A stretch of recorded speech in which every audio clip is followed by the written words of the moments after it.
Good morning, beautiful people. On today's HR Weather Report, I have some bad news for HR Pro because your job is going to get even harder. So, the last 5 years have been really challenging for HR. We had the pandemic, and we had everyone work from home. Then, recently, we had everyone return back to the office, and HR had to manage this. We had a great resignation. We had some social issues that brought the rise, and some would say the fall of DEI. And the next 5 years are going to become even more challenging. We have a skill gap that is growing every day.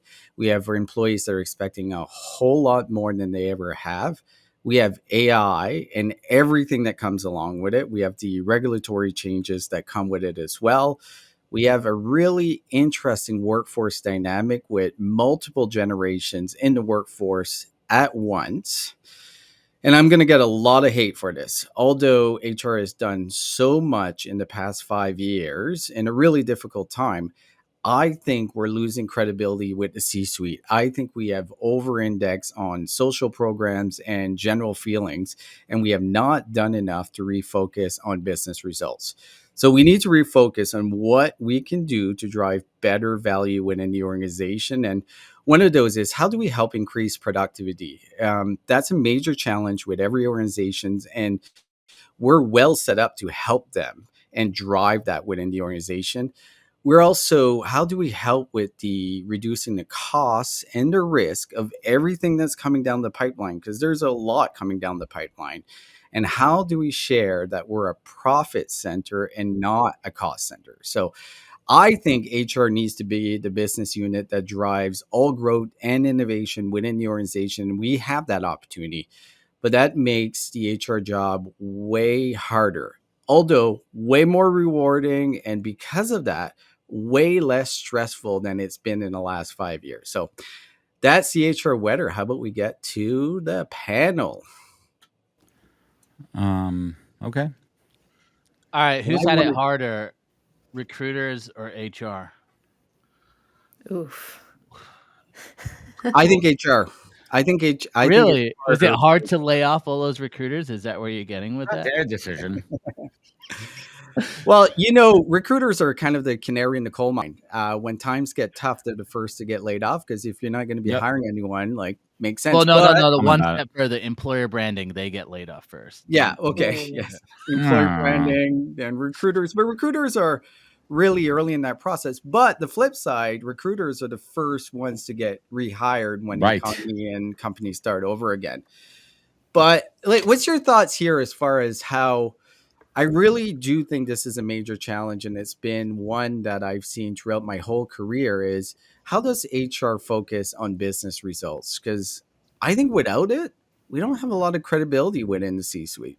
Hmm.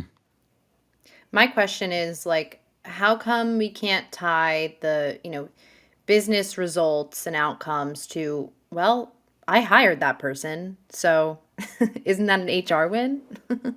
It is. Well, and I think it's critical that HR and talent acquisition hire the right people within the organization, Right. spend a lot of time. If we do that well, it drives all the other aspects that I've been saying.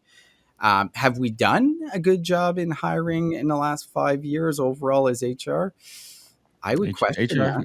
HR Well, shouldn't be hiring. I feel like the tough thing Well, is that you can't necessarily attribute retention or engagement to one specific action versus sales is so much easier to track. I think marketing has the same kind of problem sometimes. It's like yeah. you don't necessarily know where a lead or what specific action really encourages someone to reach out and request a demo or get involved in your product. So I think every single part of the business unit, especially when times are hard, is under comes under fire to, how can I tie my results back to business Mm. outcomes? Uh, yeah, I think it's hard How to. do we do it in HR? Like, we haven't done a really good job at it, right? Like, how do we look at those business metrics and attribute it to what we've done in HR? If we can't communicate that, we're going to have challenges with credibility compared to the other business units that can, right? That goes to the point of Like, we gotta stop talking about feelings of we did this and we feel it's better because of this. Then research Feelings comes aren't dollars.